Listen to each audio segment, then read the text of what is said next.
Friends, मेरा नाम आकाश और आप देख रहे हैं आकाश लेक्चर ऑनलाइन। दोस्तों, आज की वीडियो में कक्षा 11वीं अध्याय 2 परमाणु संरचना के अंतर्गत हम बात करने वाले हैं रदरफोर्ड का परमाणु मॉडल। तो दोस्तों, शुरू करने से पहले अगर आप मेरे चैनल पर नए हैं तो प्लीज़ मेरे चैनल को लाइक कर दें, शेयर कर दें और सब्सक्राइब जरूर कर दें। वीडियो को शुरू करते हैं। रदरफोर्ड ने सन 1911 में एक परमाणु मॉडल प्रस्तुत किया जिसे हम रदरफोर्ड के परमाणु मॉडल के नाम से जानते हैं। रदरफोर्ड ने जब एक स्वर्ण धातु की पन्नी ली और उस पर अल्फा कणों की बौछार की, तब उन्होंने देखा कि बहुत से अल्फा कण अपने मार्ग से विचलित हो जाते हैं और बहुत से अल्फा कण स्वर्ण धातु की पन्नी के आर पार निकल जाते हैं। जब उन्होंने एक स्वर्ण की पन्नी ली और उस पर अल्फा कणों की बौछार की, तब उन्होंने देखा कि जो बहुत से अल्फा कण हैं वो पन्नी के सीधे आर पार निकल जाते हैं। जो पन्नी है वो स्वर्ण वाली है और कुछ कण अपने मार्ग से विचलित हो जाते हैं। इसके बाद उन्होंने देखा कि लगभग 20,000 अल्फा कण में से जो एक अल्फा कण है, लगभग 20,000 अल्फा कण में से एक अल्फा कण अपने मार्ग में वापस लौट आता है। तो इन तथ्यों को ध्यान में रखते हुए रदरफोर्ड ने एक निष्कर्ष निकाला जो आपके सामने है। सबसे पहले आप इस डायग्राम को देख लें कि उन्होंने कैसे प्रयोग किया था। तो उन्होंने एक स्वर्ण पन्नी ली है जिसकी साइज, जिसकी थिकनेस 0.000004 सेंटीमीटर है और इन्होंने जो ये तत्व लिया है ये रेडियो एक्टिव तत्व है और इससे अल्फा कण निकल रहे हैं। स्लिट की सहायता से इस पे अल्फा कण है जो फोकस किया गया है अल्फा कणों का, और ये जो चारों तरफ ये डिटेक्टिंग स्क्रीन है और ये सोने की पन्नी है।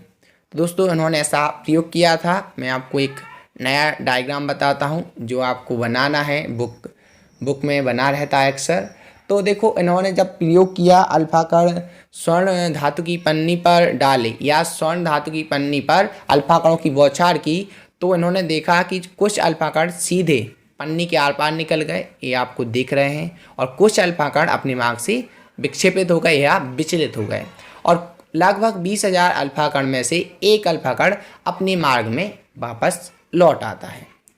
इसके बाद इन तथ्यों को ध्यान में रखते हुए रदरफोर्ड ने एक निष्कर्ष निकाला कि जो परमाणु है, परमाणु का अधिकांश भाग रिक्त होता है क्योंकि स्वर्ण पत्र के आर पार अल्फा कण निकल जाते हैं। उसके बाद इन्होंने कहा कि कुछ अल्फा कण विभिन्न कोणों से विचलित हुए हैं, मतलब इससे सिद्ध होता है कि परमाणु में धन आवेशित भाग है और जो यह भाग धनावेशित है वह नाभिक कहलाता है।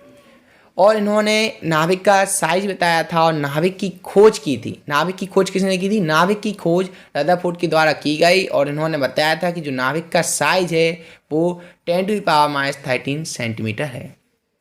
मैं आपको एक बार फिर बता देता हूँ कि जब यहाँ पे उन्होंने अल्फा कणों की बौछार की तो कुछ अल्फा कण अपने मार्ग से विचलित हो गए, कुछ अल्फा कण अपने सीधे चले गए और कुछ अल्फा कण अपने मार्ग में वापस लौट आए। ओके, तो इसके बाद इन्होंने एक परिकल्पना की जो आपके सामने। इनके अनुसार परमाणु में धनावेशित भाग तथा समस्त द्रव्यमान नाभिक में होता है और इस रिक्त स्थान में नाभिक के धनावेश के बराबर ऋण आवेश चक्कर लगाते हैं। मतलब कहने का मतलब ये है कि ये परमाणु है, ठीक है। इसके सेंटर में क्या है? नाभिक है। नाभिक में अगर 6 प्रोटॉन मतलब धनावेश 6 प्रोटॉन, अगर नाभिक में 6 प्रोटॉन है तो इसके बाहरी कोश में या जो इसके चारों ओर चक्कर लगा रहे हैं कोशों में जो खाली जगह है वहाँ पे इलेक्ट्रॉन चक्कर लगाए। तो कितने इलेक्ट्रॉन चक्कर लगाएंगे? 6। अगर मान के चलो नाभिक में 7 प्रोटॉन है तो नाभिक के चारों ओर 7 इलेक्ट्रॉन चक्कर लगाएंगे। अगर मान के चलो नाभिक में 10 प्रोटॉन है तो नाभिक के चारों ओर इलेक्ट्रॉन 10 लगाएंगे, 10 इलेक्ट्रॉन नाभिक के चारों ओर चक्कर लगाएंगे। इसके बाद उनसे पूछा कि बताओ ये चक्कर कैसे लगाते हैं, तो इन्होंने एक अच्छा एग्जाम्पल लिया था कि इलेक्ट्रॉन का यह भ्रमण सूर्य के चारों ओर घूमते ग्रहों की भांति है। अर्थात जिस प्रकार सौरमंडल में सूर्य के चारों ओर ग्रह चक्कर लगाते रहते हैं, उसी प्रकार इलेक्ट्रॉन परमाणु में नाभिक के चारों ओर चक्कर लगाते रहते हैं।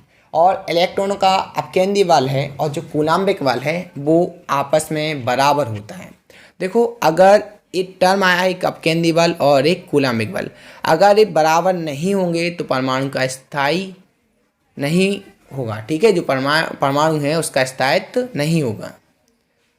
उसके बाद जो सीमाएं हैं, कुछ इनकी सीमाएं रही हैं जो आपके सामने हैं कि जो रदरफोर्ड का परमाणु मॉडल था, परमाणु संरचना की व्याख्या करने के पश्चात भी कुछ इसकी सीमाएं हैं जो आपके सामने हैं। यह परमाणु के स्थायित्व तथा उसके विविक्त स्पेक्ट्रम की व्याख्या ना कर पाया।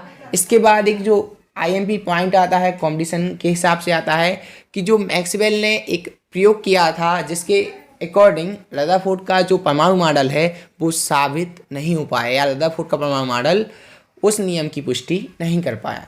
तो रदरफोर्ड ने कहा कि जब आवेशित कण चक्कर लगाता है तो वह अपनी ऊर्जा को विद्युत चुम्बकीय तरंगों में उत्सर्जित करेगा। जब आवेशित कण चक्कर लगाता है तो वह अपनी ऊर्जा को विद्युत चुम्बकीय तरंगों के रूप में उत्सर्जित करेगा, जिससे उसकी ऊर्जा में कमी आएगी। भाई सीधी सी बात है, अगर जैसे आपने खाना खाया है तो आपको एनर्जी मिलेगी खाना खाने से। अगर आपने खाना खाया तो आपको एनर्जी मिलेगी, आपको खाने से एनर्जी मिल रही है। इसी प्रकार जैसे मान के चलो किसी कण के पास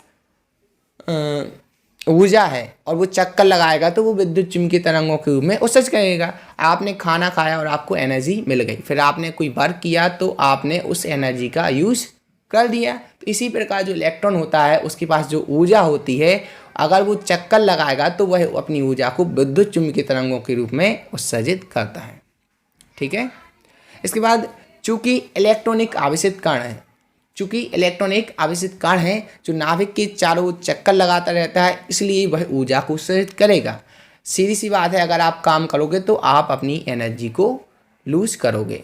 उसके बाद इन्होंने कहा था मैक्सवेल ने कि अगर इलेक्ट्रॉन अपनी ऊर्जा को उत्सर्जित करेगा तो एक टाइम आएगा कि जब वो नाभिक के चारों चक्कर लगाता रहेगा और उसकी ऊर्जा धीरे धीरे कम होती जाएगी, तो नाभिक में क्या है धनावेश, नाभिक में क्या है धनावेश और इलेक्ट्रॉन क्या है ऋणावेश। तो धन और ऋण को आकर्षित करेंगे। एक वक्त आएगा कि जो इलेक्ट्रॉन है वो एक वक्त आएगा नाभिक में गिर जाएगा। तो मैक्सवेल ने कह दिया कि आपका जो परमाणु मॉडल इस नियम की व्याख्या नहीं कर पा रहा, क्योंकि अगर इलेक्ट्रॉन नाभिक में गिर गया तो परमाणु कैसा हो जाएगा अस्थायी, जबकि परमाणु स्थायी है और इस नियम की पुष्टि बहुत बार हो चुकी है। तो इस प्रकार रदरफोर्ड का जो परमाणु मॉडल है मैक्सवेल के नियम को साबित नहीं कर सका।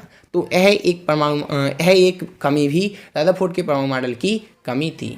और रदरफोर्ड के परमाणु प्रारूप के आधार पर परमाणु का रेखीय स्पेक्ट्रम नहीं समझाया जा सकता। यह भी एक बहुत बड़ी कमी है जो रदरफोर्ड के परमाणु मॉडल में कमी थी।